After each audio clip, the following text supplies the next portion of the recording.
First matchup here on our 5th play day, and the desk have talked until they're almost blue in the face, Michael, about how this Soniqs versus DarkZero matchup is going to go. Now, when you look at these two teams, with the firepower that they bring on a map like Chalet, what are our base expectations here for the teams that find themselves in second place? That's the Soniqs versus DarkZero in fourth. Well, to be honest, Parker, we've actually only had one true consistent team in the NAL to base our expectations around. That's so far been the Oxygen. However, DarkZero has actually had that same level of consistency. It's deceptive. They find themselves in fourth right now. They've only played 2 matches because they didn't play in the first 2 play days. So for me, DZ is the horse to bet on. I think it's pretty safe to say that they are looking really strong with Canadian. It's interesting that they came out swinging so quick with that player. New additions often take time to acclimate, but not so in this case. Now, the question for you, the community, is both Grixer and Eclipse are in the top 5 of the NAL by rating. Who will have a higher rating today? Grixer for Soniqs or Eclipse for DarkZero? That's the clear question, and they've made it non-ambiguous for you, Parker. I really do appreciate that, Michael. I appreciate the thoroughness. Both of these players enter very highly rated here in the North American League. In terms of the top 5, well, you see that Grixer sits in 3rd place. Eclipse is in 5th. So both of these players, in terms of their ratings, are doing a pretty good job. And we're starting to see some space between these players as well, with Grixer being in 3rd at 1.39 and Eclipse in 5th with 1.27. So both have shown up huge, and Eclipse in particular is not the player who always sits atop the scoreboard for his team. I wonder if these changes that have been made to DarkZero and their structure, bringing Canadian into IGL, the team, has emboldened Eclipse and made him a better player than he has been over the last couple seasons. And I say this because if your memory goes back far enough, Michael, everybody will remember back when he was on that old Vertical Gaming Rogue roster where he and Slash used to roam in tandem with one another. They were a real nightmare. So those of us that have been around a while, it's nice to see Eclipse back in form. As for Grixer, there's not really much back in form to do, as he's still a relatively new player when it comes to the scene, but he has been as consistent as ever since he made his NAL debut. Yeah, Grixer's been a really top talent, but I was actually talking about that. We're going to load into the match now. We've got Chalet ready to play, and we will get things started. I was going to say, I was actually talking about Eclipse and how he seemed more emboldened last time we casted DarkZero on Playday 3 against Mirage. He's definitely seems more at home, comfortable with this current roster. We were discussing at the time how sometimes you get the player you really want to play with finally on your team, and it can make you a different player yourself. So we'll jump into the ban phase, see who we're going to get rid of.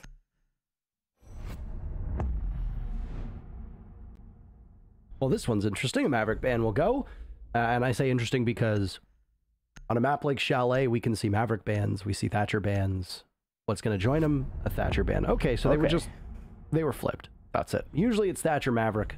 But there's nothing too crazy going on here. And also, on a map like Chalet, I do think that these bans are both really important. We've been seeing both Thatcher and Maverick banned out on Chalet before. This is not the first time this has happened, and it kind of reminds me of like Clubhouse, for example. Often on Clubhouse, you'll see 2 hard breachers or both of the Maverick and the Thatcher ban, just so you can limit the options for the attackers. So nothing surprising going on here. The Kaid is going to be the answer to a Maverick Thatcher ban. If you don't ban the Kaid after those 2 ops are banned, then you are going to have a real tough time on attack.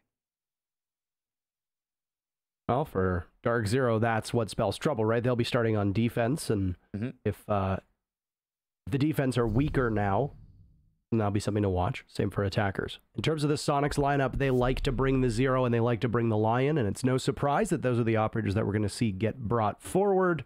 The 6 picks for both teams will be a Smoke onto a Vigil, and Yeti going off the Zofia, but might he think otherwise of it? No, he picks the Sledge at the last second. I know that we are now 5 play days into this 3rd stage, but bears repeating that the changes that have been made to both Mute and Sledge have had profound impacts on the way that both of those operators function. For Mute, there is now a height that his jammer stops working at, which means that when you put a jammer down, it does not block the hard breach on the entire wall. It'll only go about 2/3 of the way up, give or take. Maybe even 4/5. Depends on how you want to see the wall. As for Sledge, well, he doesn't have access to that SMG-11 anymore, so his fragging potential has been reduced ever so slightly. Something I want to take a look at here when it comes to the lineups is we just saw a clear favorite being brought that is really surprising. Smoke was done away with, and instead the Tachanka. Now, it wasn't a direct pick off of the Smoke onto a Tachanka. Canadian switched off Smoke into Vigil, but the key point here is that you've got a Tachanka as a preferred means of denial over a Smoke. That's something that we've been seeing a little bit more of lately, and it can work in hyper-specific scenarios. So I wonder where NJR is going to use those mollies. That's my big question right now. Now, I hate to be the one to say this, but just based off of my own memory, I don't know if we've seen any real successful or pivotal Tachanka plays. I mean, there was obviously that Bananas 4K from Chalet back at the Mexico Major, if people will recall that one. But that was just as good. But other than that, I mean, we see Smoke clutches all the time. Could it be that Tachanka just hasn't been fully fleshed out yet? I'm not entirely certain. So my take on it is this, Parker. Tachanka has a higher skill ceiling. Oh, hang on. Run out from Canadian, and he is not going to net anyone. He'll get back into the building. Very brazen play from him, though. We can talk about Tachanka later. We'll table that one for now. There's some action starting to brew here as the Soniqs are looking to take control of Library. Hyper, the one to try and stop that. Oh, very dangerous, very exposed positioning, but he gets out of there just barely. That was scary for a second. The offside play that we saw on what is a downstairs defense. So DZ gambling on the bomb site that most teams seem to have severe allergies to. This is not usually that defendable, but maybe they know something that we don't. As you can see, the heavy off-site presence as the grenade goes out, and man, Hyper is having some severe difficulties with that drone dancing around him. Down the main stairs, one will go to try and contest, but Hyper is prepared and ready for that. The bullets just whiz over his head. He's still on drone, finally swatting away that pesky device, while Yeti will go above. They're trying to pinch him out of this location. He created a way to get back to the bomb site as well from that same angle, but I'll have to approach up and see if somebody's playing over by back bar. Hyper's actually made his way down, so there's nobody there anymore for him to deal with. There is still one roamer. That's going to be Canadian on the Vigil, and he's gone, well, uncleared. He's clearly detected as he uses the impact, but he'll use that actually to cover his drop into dining.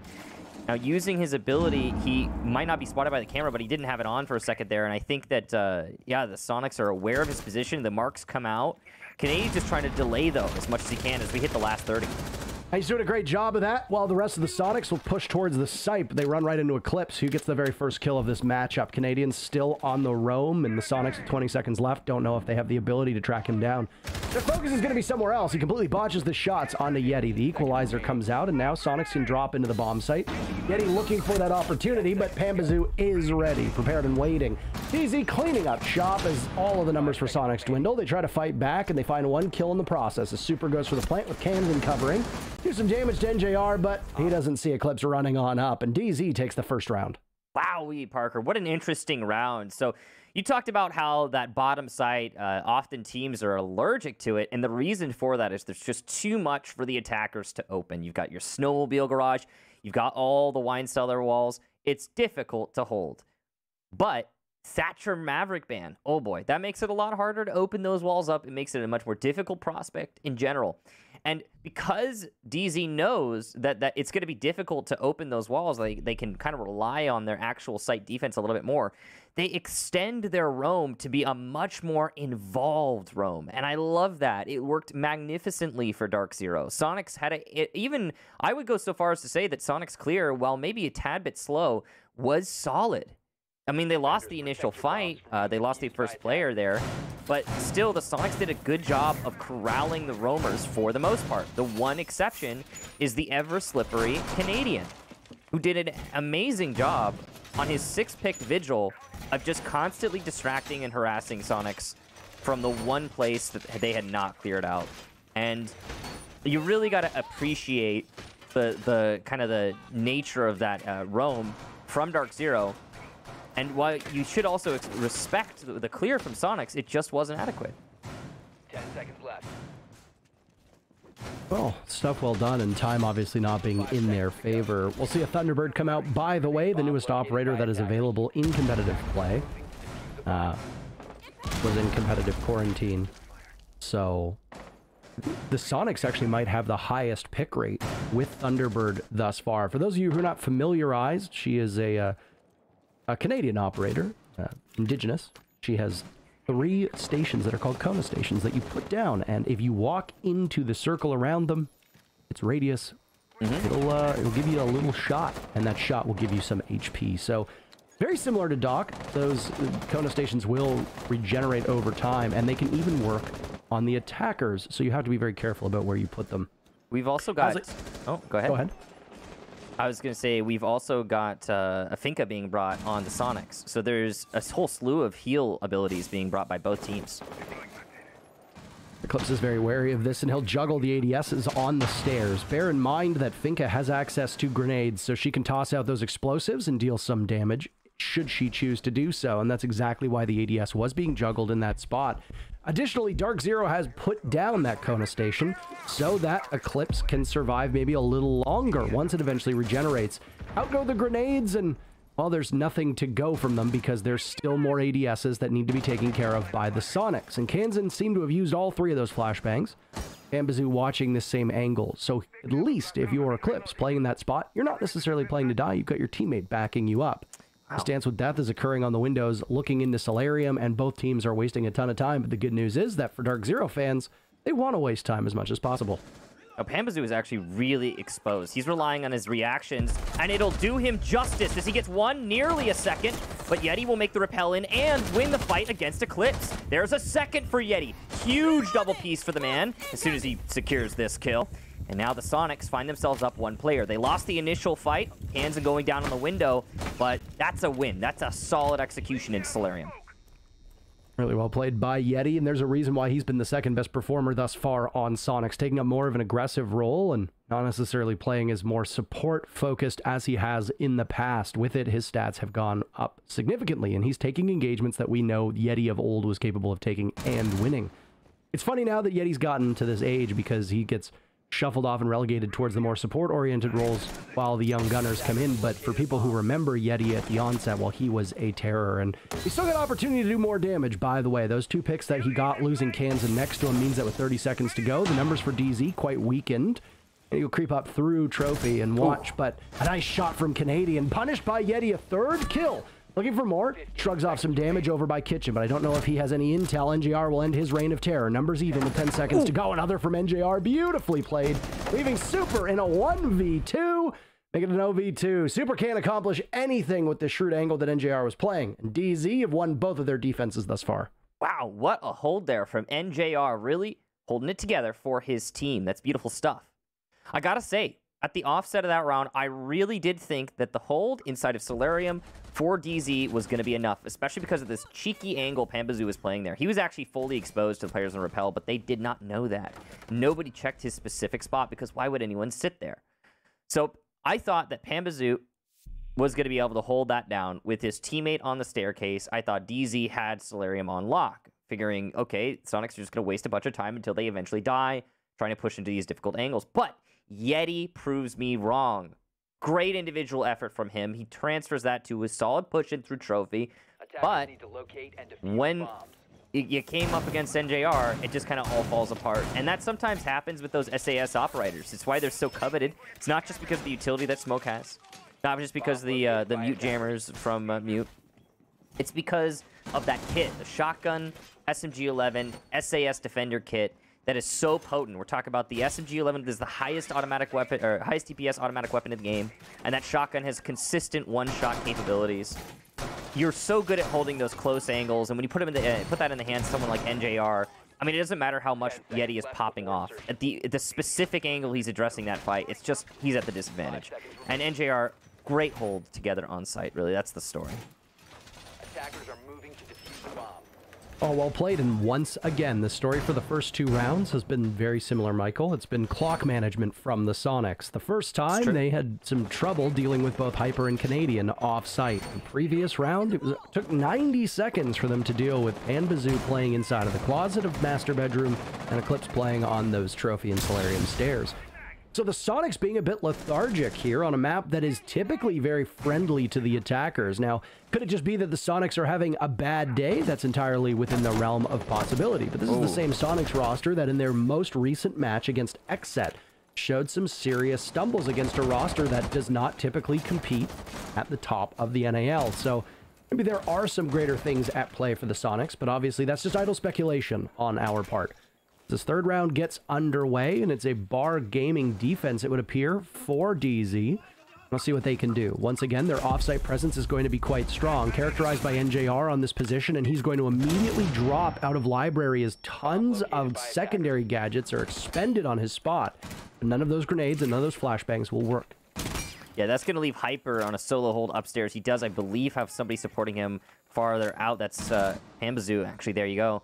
The top of blue stairs. But either way, this is a difficult position to hold. You don't have the aggressive positioning inside of library. That's usually your anchor point to work around. So that's a good step for Soniqs, but they still have, you know, only half the round now. You talking about time, and I agree, Parker. It's been a problem here. The Soniqs are going to have to be more careful with this next minute 20. Oh, the very first kill comes out for the Soniqs. That's the first blood that they've drawn so far in this map. It's immediately refragged, though, so a numbers advantage for Soniqs doesn't hold up very well. In fact, they've actually lost it. As Yeti had gone down, but being Finka, you can get yourself right back up, and that's exactly what'll happen. And then an Adrenal Surge pops out, still 2 remaining for Soniqs to do something with. This is a bit of a brisker tempo that we've seen from them thus far. A minute to go, and they're very close to the bomb site. Like I said, no real advantage for them at the moment, but DZ might want to take some engagements, especially if they're feeling confident. You can catch the Soniqs flat-footed. Seems to be the intent, but Grixer's going to be able to get away semi-alive. Yeti goes down, as does Grixer after Yeti had picked up yet another kill. He's so far a formidable force for Soniqs, but they're going to need somebody else to really pick up the mantle here. Could it be Kansan or Super? Half HP for the support with Diffuser in hand. Right now trapped inside a Mudrune. What was a disadvantage, though, will now be equalized as Kansan picks up Eclipse, who peeks the hatch and feeds a pretty free kill to the Soniqs, leaving 20 seconds left for them to get the last 2 players in. The problem is that when Super goes to plant, a half HP Kansan will be the one to try and watch him. Smokes go out and back. Bar storage is being watched. Super's in now. Diffuser ready to go. Kansan taking some damage. Hyper doesn't seem to be aware of that. The position on the hatch is the Diffuser is at half, but Canadian shuts him down. Kansan will have to drop. And guess what was right underneath him? A frost mat. Even if the time hadn't run out, Kansan was as good as dead because of the gadgetry. Doesn't matter either way. DZ up 3-0. Yeah, one of the big problems there at the end actually was Soniqs. Their use of the smokes were pretty abysmal. They actually smoked off the rotate for Canadian to swoop in and stop that plant on 000. So that's just that's a problem, but let's not get too focused on that. Parker, I think your point brought up in the last round is the most important thing to bring up here. Once again, it's the time management has been a problem. Now, in that instance, it wasn't as bad as some of the other rounds. You know, they hit for that plant spot in that 2v2 around 25 seconds left, but it still came down to the dying seconds, and it still resulted in a time win for DarkZero. And that's going to be a problem that needs to be corrected for the Soniqs. This is their opportunity to do that. They've got their tactical timeout. Time to talk about the issue and resolve it before it becomes more of a problem later on. I don't know exactly what they're going to figure out here, because if they're having some difficulties with this Chalet map, then it might be too little too late. Soniqs have played here before, by the way. They played back against Astralis in their very first game of this stage, and they prevailed 7-3 over that Astralis team. So it's not like it's a map that they are unfamiliar with, but I think it is uncharitable to describe Astralis and DarkZero as equals, either right now or historically. DarkZero have been a better team for a longer period of time than Astralis had, so I don't know how much we can glean from SQ taking a 7-3 victory all the way back in Playday #1, especially since after that, the Soniqs did an excellent job taking down Space Station and then struggled against XSET. They had last Playday off on September 15th, which was a week ago. Those were back when we were doing the Tuesday and Wednesday Playdays.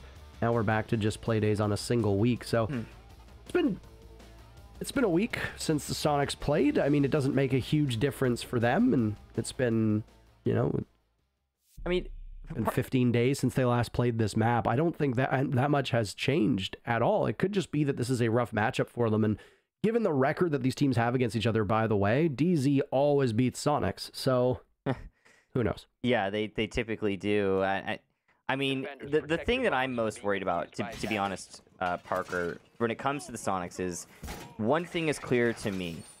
They are a team that can get caught up in... oh, and by the way, I just checked the head-to-head record. According to what I can see, I don't think that the Soniqs have ever really beaten DZ. I don't believe so either, but I'm not going to be certain because it's hard for us to take into consideration... I mean, they've won maps. It's hard for us to take into consideration, you know, if there's ever been any qualifiers, if there's, you know, the Pro-Am, for example. At top-level competition, as far as I could find, this DZ squad has not lost to the Soniqs, at least not as far back as I could go. You know, they've lost maps in best of threes, but they've never lost, like, DZ's never lost an actual match. As far as I can find as well, Parker. So, well, I'm sure we'll get fact-checked on that. But either way, the thing that I wanted to get out here is, go back to the last match that Soniqs played. They played against Xset. We discussed it briefly. They lost to Xset. What happened there, it was Coastline. Xset put themselves up really, really big on Coastline attack. Got a lot of rounds on Coastline attack. And the Soniqs never recovered mentally. Like, it's clear they had an inability to play round by round. When they got their turn to go into the advantaged side, they couldn't make it happen, Parker. And that's what I worry about for the Soniqs. We're 3-0 for DarkZero right now. Soniqs just took their tactical timeout. If they can't correct course here, I don't think they will be able to in the long run of this map. Yeah, I'm a little worried as well. I mean, you've got the favorable side. You seem to be doing decently well historically, so it's tough. We did get confirmation, by the way, that as far as our data was concerned, we were correct. Even though Soniqs have won maps in best of threes against DarkZero, they have never won a full series. That includes best of ones here. So for Soniqs fans, you're hoping that turns around. Thank you, Jesse. So far, not so good. And your fortunes might not be getting any better over time, especially if that side swap really does tend to favor the attackers. But timeout will hopefully work wonders for Soniqs, as we are now halfway through this round, and there's been very limited action. No players colliding with one another. DZ, very similar to what they did on their previous garage defense. They're going to be roaming and committing quite a lot off-site. Yeah. Though it certainly appears like they're calling everybody back, leaving Canadian to defend alone as he did before. He was perched over by the kitchen. Now he's in a very different spot, over by bar and stock. That's where Hyper had made his office previously. So I want to talk about this Canadian roam later. That's a really important thing that we need to bring up. But for right now, the Soniqs, they are going to be able to get this wall open. And that's really important with the Maverick and the Thatcher band. The job is still getting done. And with that wall open, they now have a direct avenue into sight. They're also going to try for the other. There's a nade to get rid of the mute jammer. And open sesame, says Super. So the utility play from the Soniqs is so far routine. They're doing a great job of this. See if they can make the execute happen. NJR was in an excellent spot to continue to do some damage towards Trench, but with that wall getting opened up, leading to Snowmobile Garage, he was forced out of that position. Right now, the Soniqs guns are coming alive. Two very quick kills, one by one, a third to add to that. Eclipse refrags, but numbers for DarkZero, not particularly good. Down goes Eclipse, and Panbazoo, who has been the lowest performer so far, will need the clutch out. He does a great job, but he can't get more than two. So close. So close. One or two picks earlier on in the round for DarkZero could have made a huge difference there, but the Soniqs just simply wear them down and outlast them in the very first round for SQ. Finds itself in our fourth round thus far on Chalet. So, Parker, this is possibly the worst round for me to use the Canadian roam as an example of an interesting little facet with DarkZero, but I'm going to do it anyway, even though Canadian died as the first casualty in that round. Well done to Soniqs, by the way. I just want to get this out of the way. Their utility play was excellent. Their setup was solid. They were airtight on their flank. That's the biggest difference between that round and all other rounds that we've seen from Soniqs attack, is that they did not let the flank happen. They did not let themselves get harassed from the side without punishing the harasser. So well done to Soniqs. Beautiful adaptation. That timeout clearly worked. What I wanted to point out was Canadian's roam for a couple reasons. Reason number one, he has always been one of the best players, period, in terms of raw game sense. Canadian's positioning and awareness of his enemy's positioning is next level. And this has been, I think, even back when I played with him years ago, I was like 5 years ago, I still vividly remember that, and it's still true to this day, is that he knows where to put himself to have the advantage. And having him on a free roam, like clearly very detached from the rest of DZ, as Canadian is doing right now, it tells me that he's still capable of doing that. It tells me that DZ is aware of that strength, and most importantly, it tells me that DZ is on board with the Canadian siege philosophy. And that is long-term, that is your empire building philosophy. You talk a lot about the single addition that a player can do to a roster and be able to turn things around and turn the fortunes of a team around. And if you're DarkZero, the team that has made the most roster changes of the top teams in North America, you're hopeful that this Canadian edition can pay even greater dividends than anything else you've done before. We'll see. Yeah, it's a matter of time. Fully a matter of time. One thing to note, by the way, you might notice some gun skins that appear to be new. Hyper's wearing it right now on the Roni. It's a Cyclops gun skin. The next wave of the R6 share team skins are out and available now, for the record. If you'd like to support the teams that have them, there is a lot of them, and far too many for me to name, by the way. There's one.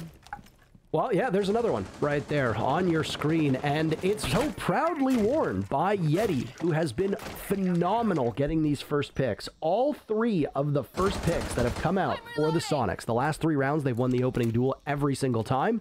They've all been at the hands of Yeti, who now finds himself at a commanding 8-4 on his team. Outside of him and Kansan, the only other player on the team with a single kill is Grixer. So Rexen and Super, who are the 2 statistically worst performing players on this Soniqs roster, are about where they've been for most of this stage through these 3 playdays. The fact that Yeti is popping off the way he is allowing Soniqs to stay relatively even with DZ. Well, right now they're in the advantage. Let's see if they can get that for rounds, though.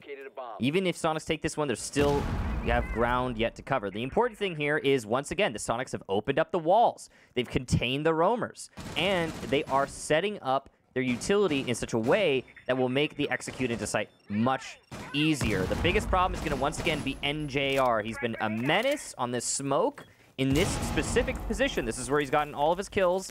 See if he can make some magic happen yet again. Spot was very pivotal that Grixer is presently looking at as to where NJR had played before, and a bevy of flashes will go in to try and blind them. DZ have fallen off of the positions that they once held. They're playing much farther back amidst the smoke. Super getting it down, but Hyper fires away through it. It's successful. Diffuser will need to be picked back up. Yet he grabs it, but he's in the midst of smoke, and he gets dropped. Oh no, he doesn't see it. NJR collects a kill, and DZ are able to block Soniqs every step of the way. Like dominoes, they're falling. An equalizer potentially for SQ, but is a daunting task to walk in and grab onto that diffuser with 10 seconds remaining. Kansan knows that's his job. In he goes, and Rexen falls next to him, and now Kansan is gone as well. The Soniqs' victory was short-lived. They'll take round 4, but DZ grabs 5 right back to maintain the lead they had before, and it's 4-1 for DarkZero with a single round remaining in this half. So what's the difference between that round attacking onto dining and the round that the Soniqs won attacking onto the bottom floor? It's quite simple. The start was the same. Canadian was the initial pick, but from there it differs. Oh, and the utility was pretty much the utility used from Soniqs was pretty much the same. They got the walls open that they needed open. You know, they were positioning themselves fairly well, but it gets different from there. Essentially, the most major difference, I think, is that DarkZero did not double down on their roam. When Canadian died on the roam, they didn't try to re-peek somebody else into it and give another kill over to Kansan. So that's a big difference maker. DZ already have less bleed. The second most important thing, and I think probably it's up there, I mean, you could argue which is more important, but is the fact that it's a different site, frankly. You've got a really clear crossfire down in Wine Cellar once you get both of those walls open, whereas the attack coming just through the dining wall, I mean, you could argue Dining Hall is a bit of a crossfire, but nobody from the Soniqs is playing that, and it's not really that potent when there's nobody actually in dining itself. So DZ don't overextend their roamers. They don't give another kill to the Soniqs. They use the utility well, and they have, frankly, a less of a crossfire to deal with, a much more linear attack, and that's through no fault of the Soniqs necessarily. They probably could have played vertical, but that requires more time, more clear, and that's been a difficult thing for the Soniqs. So, yeah, it's partially the nature of the site, partially the fact that DZ didn't double down.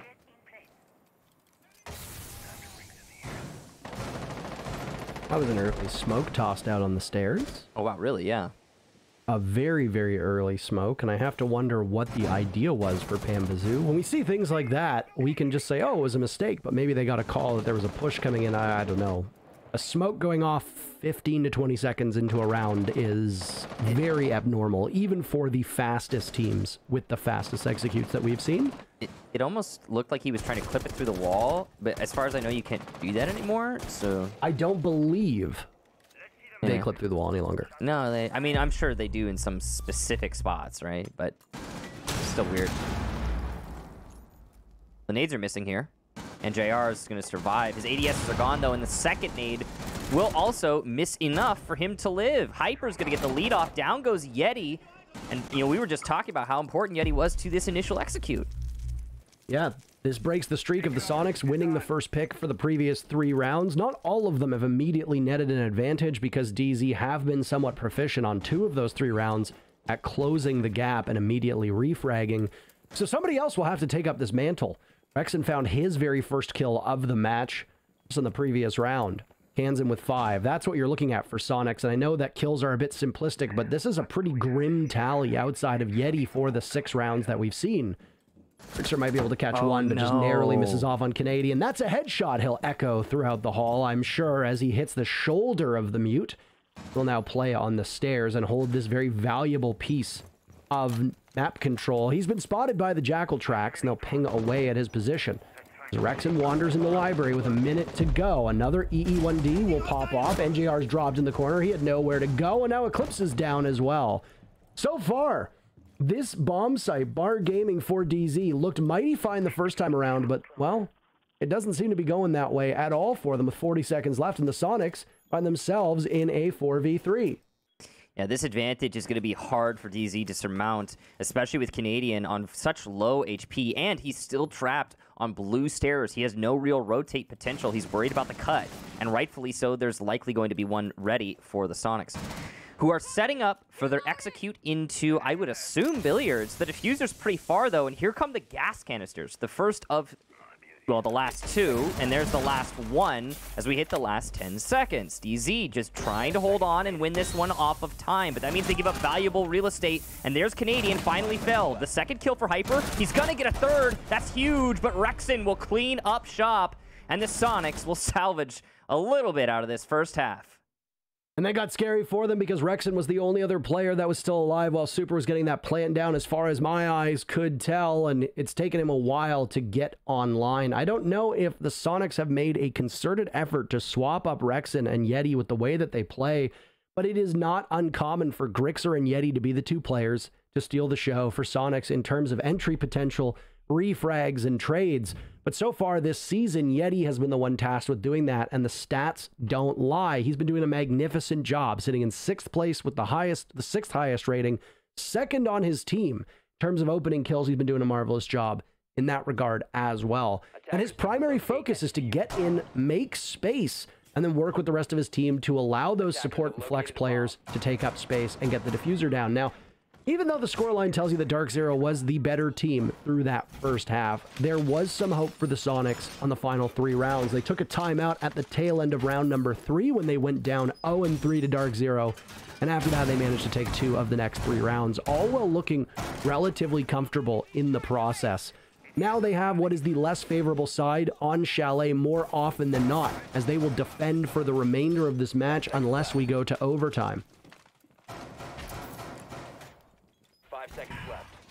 I want to see one around from the attacking side of DZ before we start calling anything here, Parker, because my initial inclination, from what I've been seeing from both of these teams, is to give my nod to DarkZero. As I did at the leadoff of this match, I still feel like they're the ones in the driver's seat.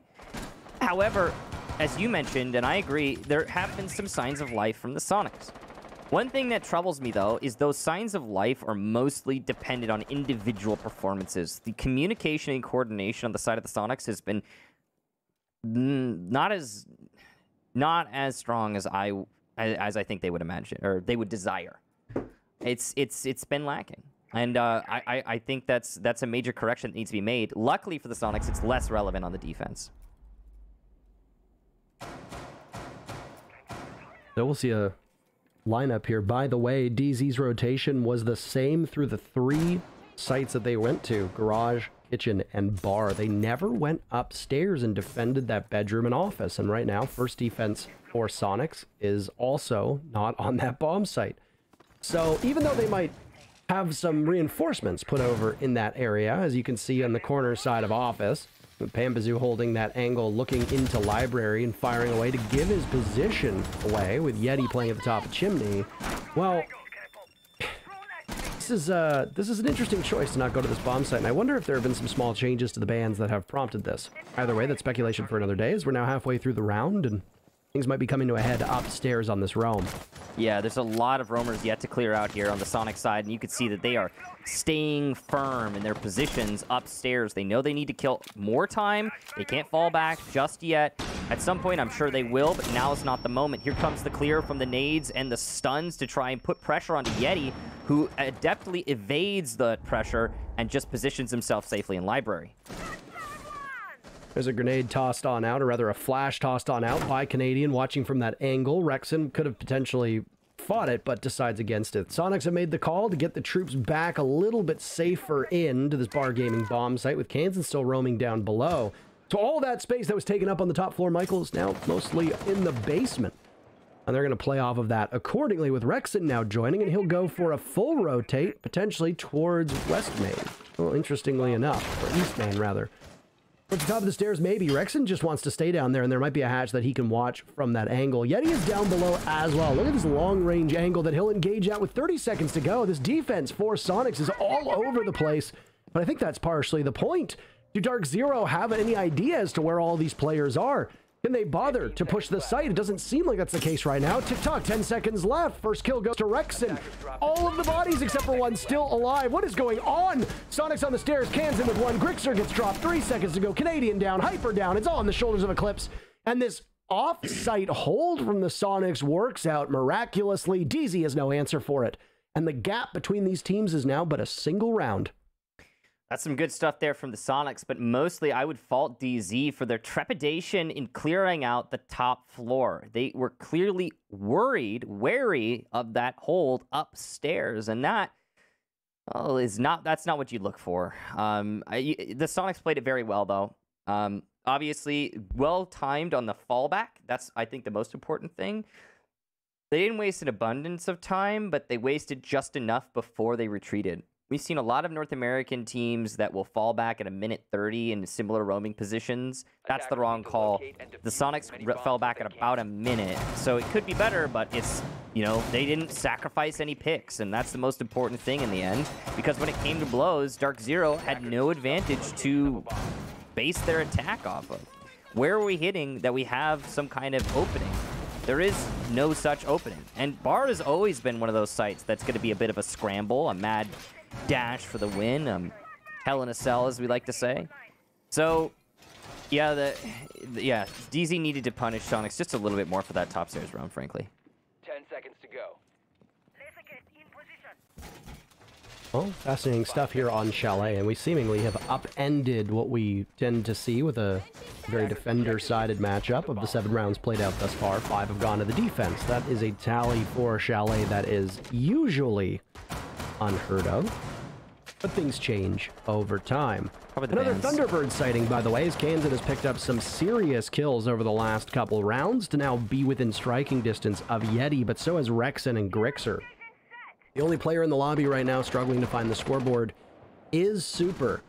And I know that it was a talking point for the desk, but so far Super's contributions come almost entirely off the scoreboard. And the teammates have talked at length about the leadership that he brings to this team, along with Joe, their coach. But Super obviously instrumental in guiding a team forward.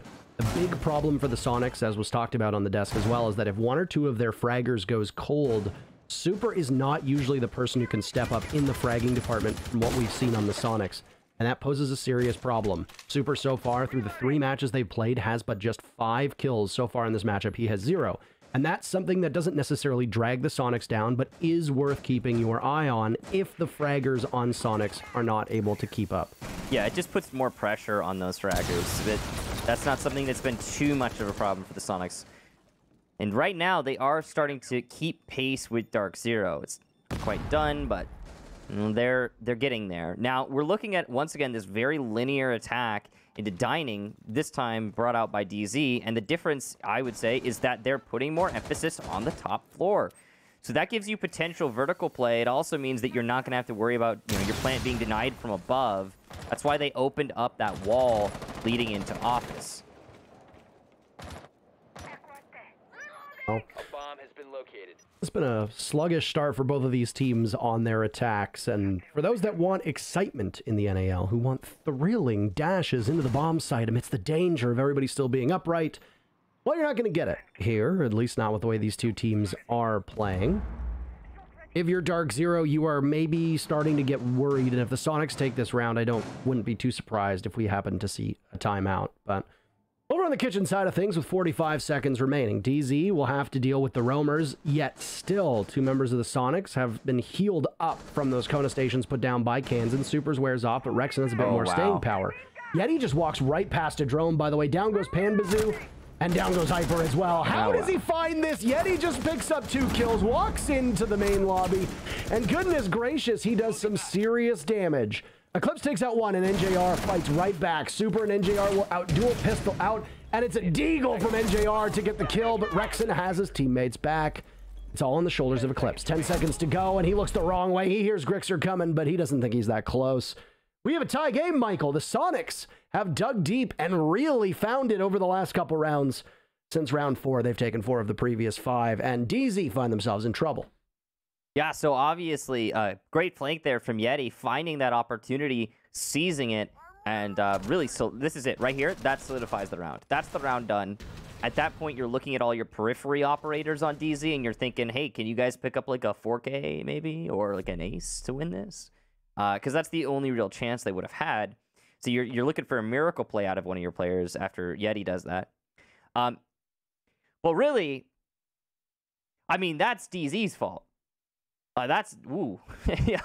Letting Yeti just walk through the basement up blue stairs, you can't blame it on anyone other than DarkZero. That's them, man. They gotta correct. They can't let that happen. So pretty basic flank watch. What we often see is somebody in the basement for the attack, actually holding those lanes. You can also just have drones on each of the staircases, but of course, that could be, inconsistent if you have all 5 players up and there's no one watching cams as a dedicated player.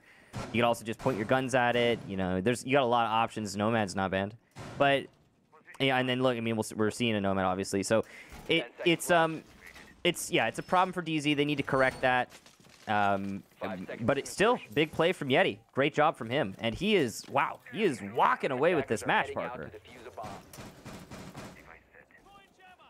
Well, just the Soniqs, thank goodness for Yeti, who had teased earlier on Twitter. I don't know if people had seen it, is that he had some makeup done on his wrist to look like a large cut, and said that he wouldn't be able to play, and I don't know if his fans were alarmed by that or not, but he can, not only is he playing, but boy, 11-7, he absolutely can play, and he's leading the charge, finding great space. So many opening kills for Yeti.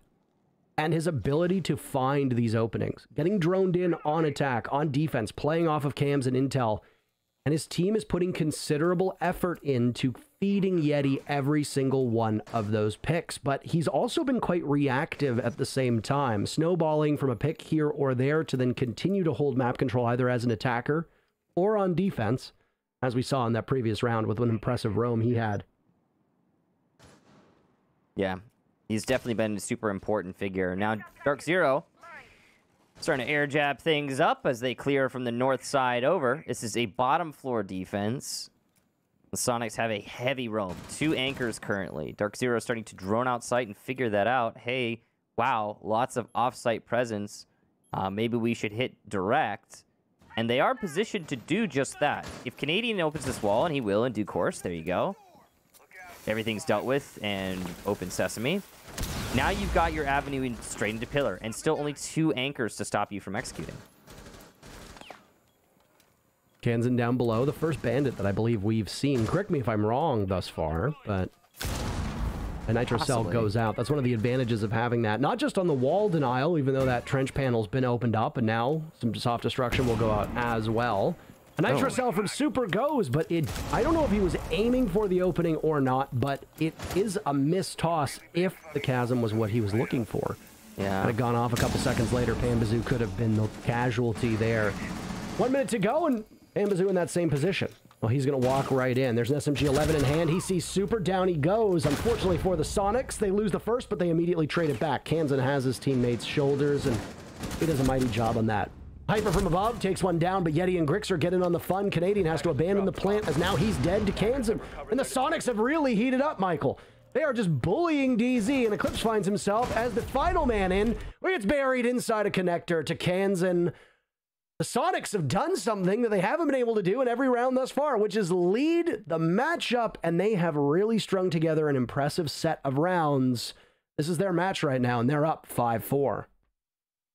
That was a huge round for the Soniqs, because for the first time ever, I would say that it wasn't predicated on an unforced error from anyone, whether it be for DZ or for Soniqs, really. That was just the Soniqs straight up taking the fight to DZ and being better. Especially on that flank. You've got the Nomad in play. You've got a dedicated flank watcher, not only in terms of utility, but actually in terms of the actual player just staring at the flank. And still, Soniqs managed to pull off a flank. They double down on it, 2 players in, and it works for them. That's huge. After that flank is successful for the Soniqs, DZ now scrambling, and they're still also, very importantly, DZ are trickling their players into the site 1 player at a time. That causes a lot of problems, and it showed in that last round. What do you suspect this DZ timeout is going to accomplish here, Michael? Both of these teams having huge issues with being able to drone in and know what to do next. And the team that gets that first opening pick, it tends to come quite late into the round. I think DZ is going to be able to fix their coordination with the couple rounds still remaining here with this timeout. I don't know. I expect to see one of 2 things, Parker. Either A, much more structured attack round from DZ, so something really linear, trying to minimize the potential for mistakes, or B, they're going to do something wild. Based on the look on their faces, I'm thinking A, because they seem hyper-focused, and they don't seem... Usually when you get those laughs and that little bit of joviality that comes with you know, a team that's more loose and putting less pressure on themselves, you'll get those kind of wild rounds, maybe the rushes in from somewhere. But I think with DZ, they're probably going to try something like a pocket strat, something specific. They mostly know, they should know that they're going to be going against Bar, so we'll see. I don't know if they're going to be able to fix it, frankly, Parker. It's been a weird turn in how this has been playing.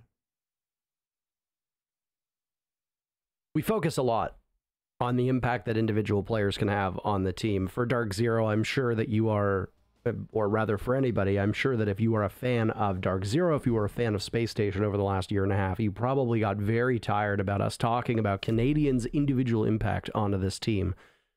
Be it on Space Station coming in as a leader, or now DarkZero to institute or implement a system that DZ might not have had previously. And with all of the roster shuffles that DarkZero has undergone, you're hoping that Canadian will be that focal point, that lightning rod, the stability that you're looking for your team to get the best out of the players that you've brought in. Because on paper and in the server, DarkZero has a very good team.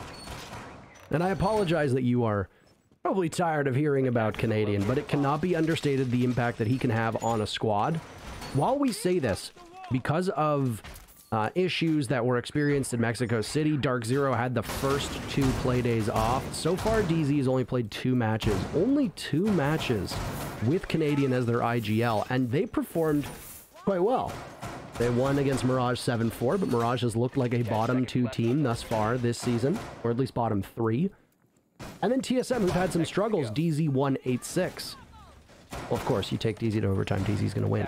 The point I'm trying to get at, and I'm sure you would agree, is that even as good of an IGL as Canadian can be, there's going to be some rough spots, and there's still going to be some adjustments that need to be made as they figure out this roster and they go through the maps. And by the way, Chalet is not a map that they have played yet through those 2 days in the NAL, so this is their first time playing this map with their full roster on DZ.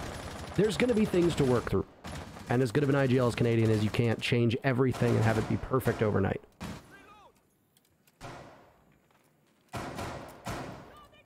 Did we mention that Canadian plays for DZ now? I don't know if you guys have heard about that. Big pickup.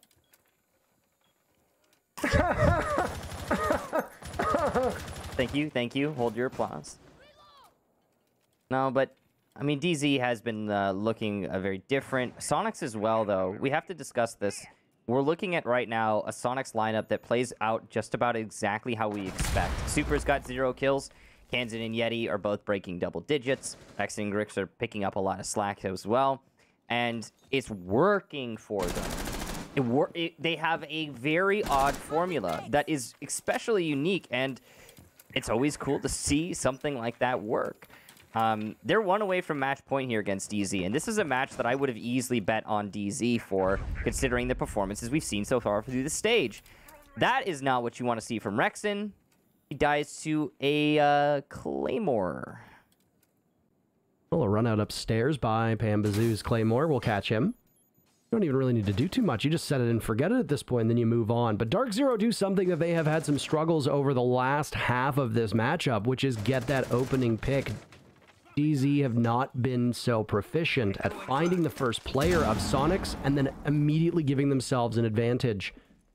And, well, it doesn't seem to be really working for them thus far. A minute left, and they have not pushed the issue. DZ being very methodical about this, not too eager, not wanting to rush to the site too much and get ahead of themselves, because an advantage does not guarantee a round 1. We'll see what they do next.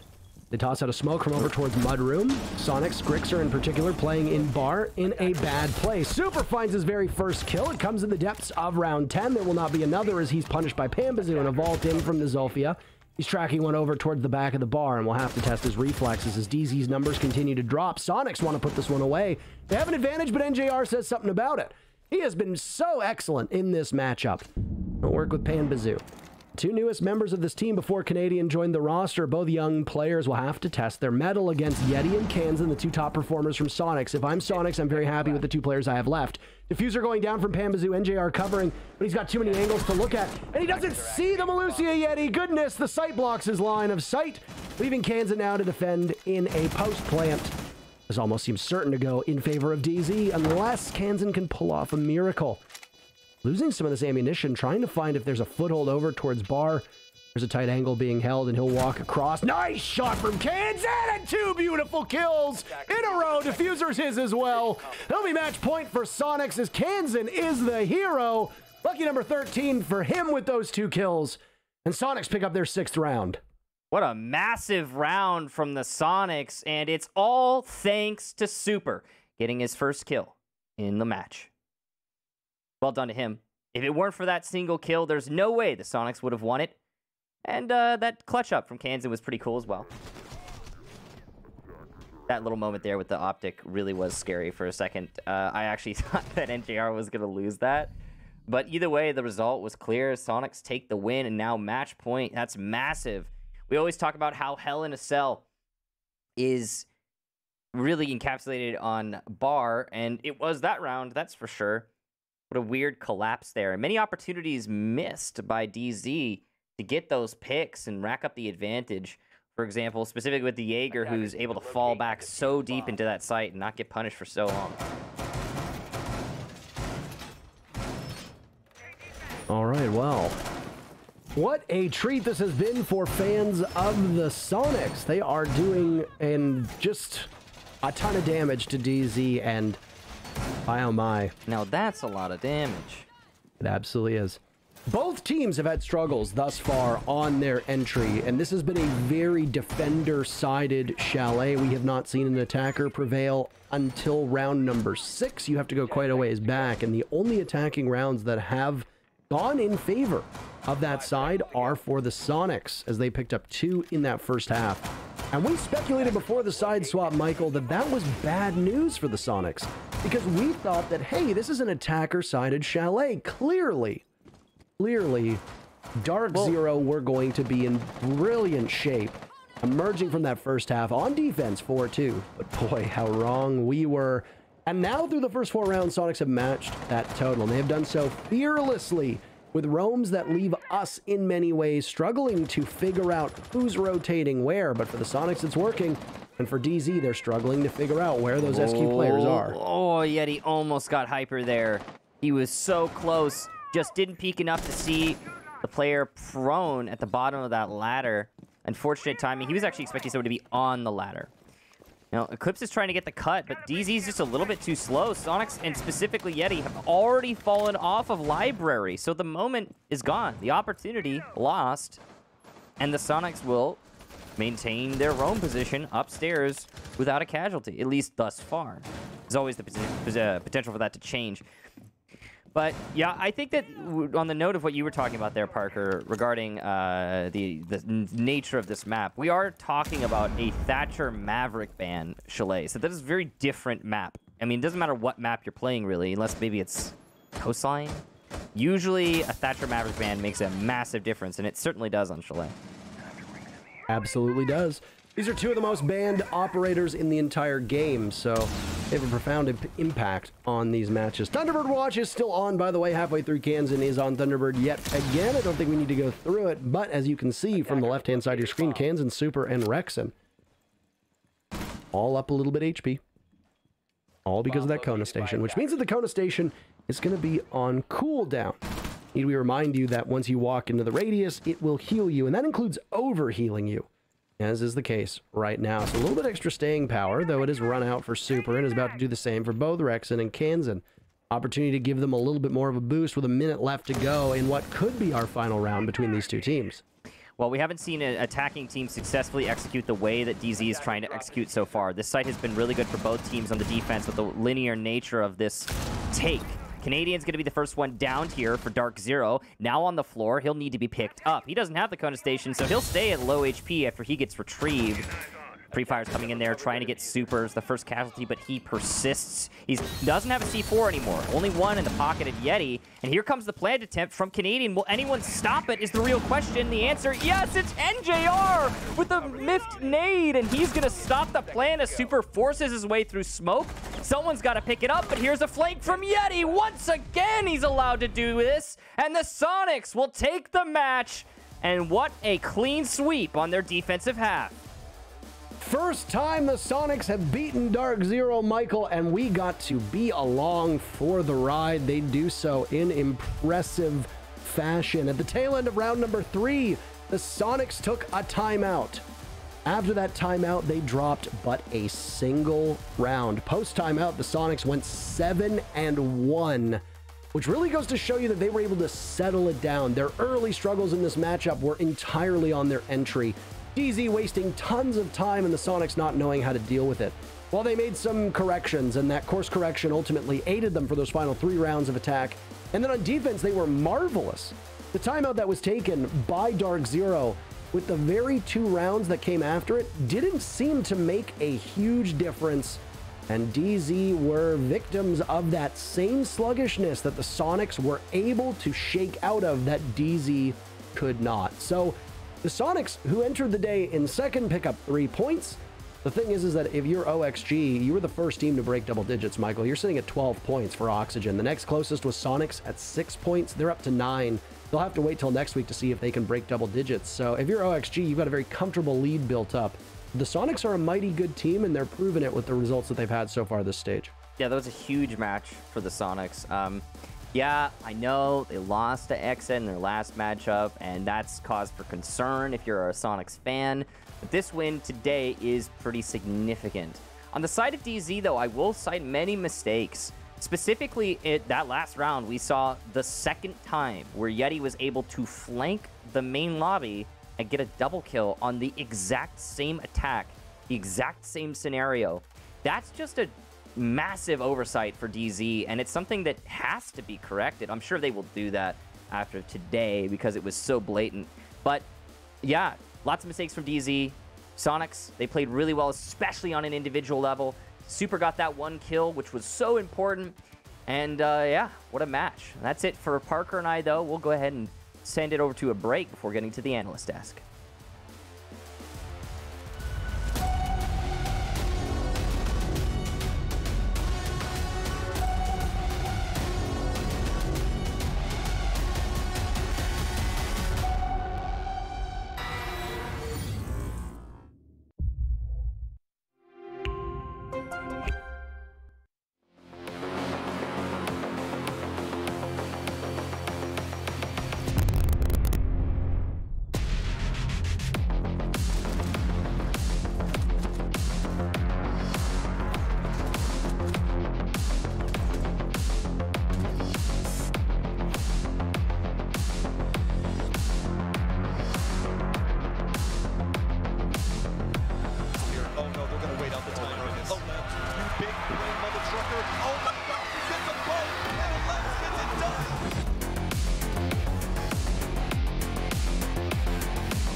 What does it take to call next?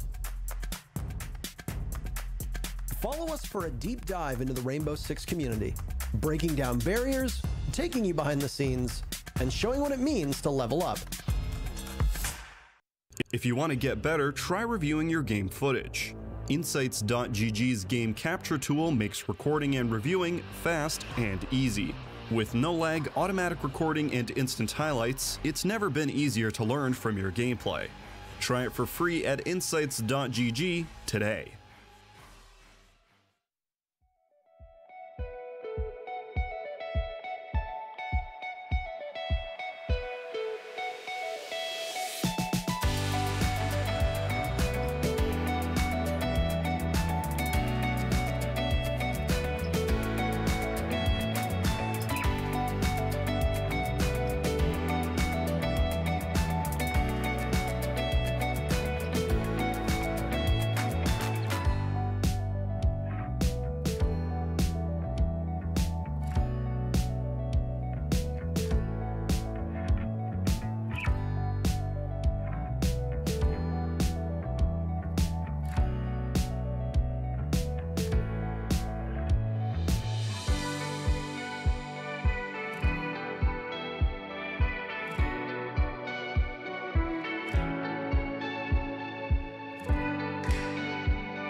Welcome back to the NAL, where we just saw Soniqs take down DarkZero on Chalet. And fellas, Jesse and Jacob, help me break this down, man. It was a good game, and it was like Soniqs, once they flipped sides in halftime, they just ran away with the dub.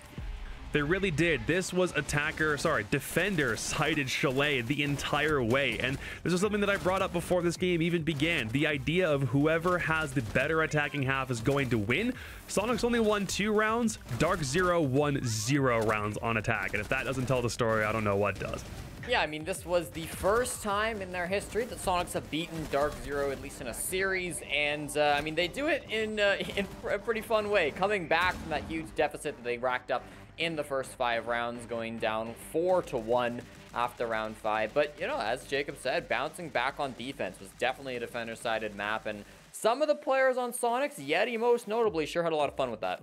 Good God, look at the stat line from the Soniqs. Yeti, Kansan, Grixer, Rexen went on a terror, super made the calls, but still, 7-4 and DarkZero.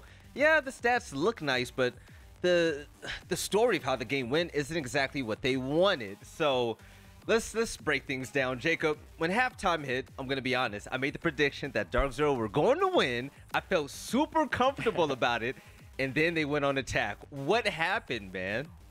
It felt super out of whack. I felt like there was several moments where even DZ didn't fully understand how they wanted to take on the ways like the Soniqs were playing all across Chalet. On defense, they looked very solid. I thought the fact that they coordinated their roamers super well. It was the tandem of Canadian and Hyper on Mozzie and Vigil going up and down on several floors, always making sure they had at least one player floor above the bomb site, and then we shift over to attack and it just completely falls apart from there.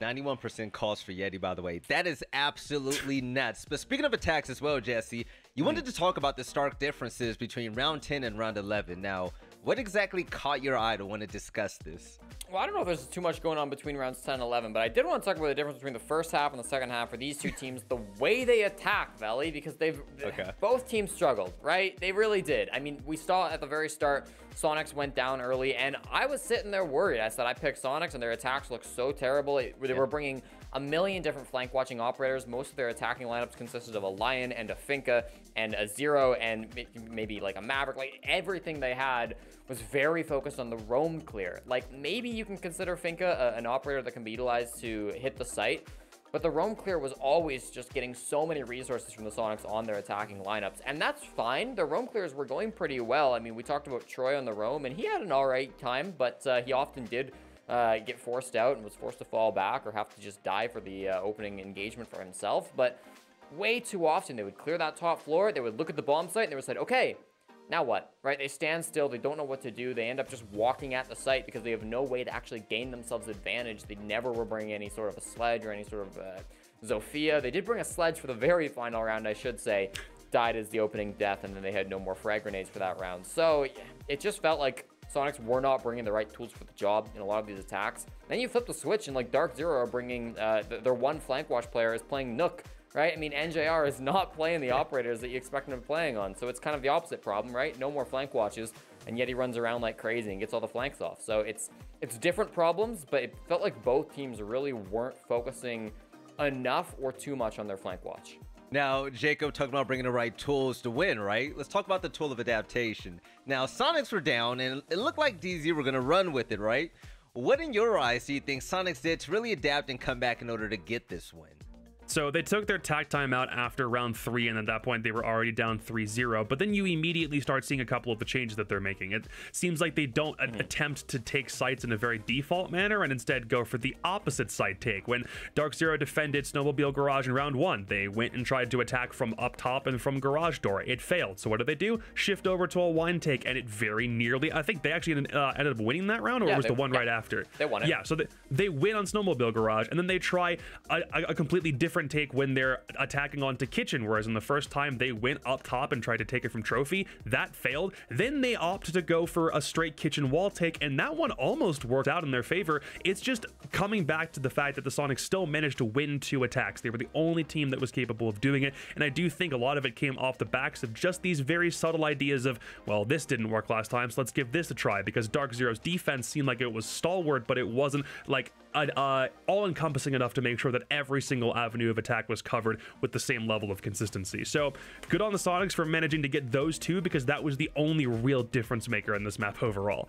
Now, I think there's another difference maker, and let's talk about him for a second. Now, when it comes to Yeti, Jesse, I think he had, what, a 91% cost, and he was a top fragger, 3 opening kills. He was, I'm not going to say everything, but he was a lot for Soniqs, man. He seemed to be that spark for them lately.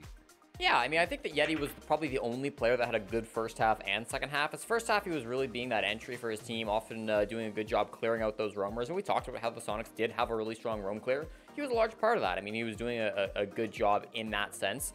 Doesn't convert to very many round wins, but it still did find himself a lot of kills. And then on that second half, I think all of this game comes down to how well Yeti was able to flank and how he was being able to flank consistently. We saw both on those kitchen defenses where he flanks in through the bar, kicks touched on it, and it's like that's happening twice that he's able to get this and make that work. Another time was the wine defense. He comes down around West Main, helps out his teammate Grixer to get that sort of kills on the flank, and it works out really well. Every single time he was being ignored on the roam, he came in for the flank, it was timed perfectly, and of course, he hit every shot. That was pretty much it. Yeti was that guy. So there's one thing that I'm going to have to bring up before we talk about the community poll question. Now, you guys saw during the break, Soniqs jumped right back into that number 2 spot. Frog leaping over Space Station Gaming. I don't know if that's the right term or not. But back in top 2, kind of like what we saw on stage 1. But Jacob, Jesse, we actually have a very close community poll this time around, okay? Finally. Now, Jacob, I want you to start off with this one first. Both Grixer and Eclipse, 2 big names, 2 good ones, are in the top 5 of the NAL by rating. Who would have the higher rating today between the 2? Oh. So higher rating overall on the day, I want to say it was Grixer over Eclipse in the actual match, but I also can't fault most people for thinking that Grixer would probably be one of the highest rated. Like overall, we haven't really talked about Eclipse's rating that much, even though, yeah, he's had a really good game kind of up until today. So maybe Grixer in both cases. You know, Jacob, Eclipse is like that quiet beast, right? He's just so quiet. Like, you know, his pop-offs are so subtle, and it's just it's beautiful to see. Jesse, who do you think would win this one? Yeah, I think Grixer probably is going to be most people's favorites. I mean, he was the MVP for the NAL at one point, no longer, but still an extremely strong player. Eclipse, yeah, I think a little quieter is the best way to put it. I forgot about the MVP thing. So, Grixer actually won 52% to Eclipse's 48, which is absolutely insane, and that was close. But fellas, that's it for the first game of the day. Coming up next, though, we actually have TSM versus Astralis. Now, you know, you guys know that on this desk, we love when it comes to upsets and just we want to see the teams that aren't expected to win to go big. And I don't know, I have a feeling that this matchup is going to be a real fun one. So coming up next,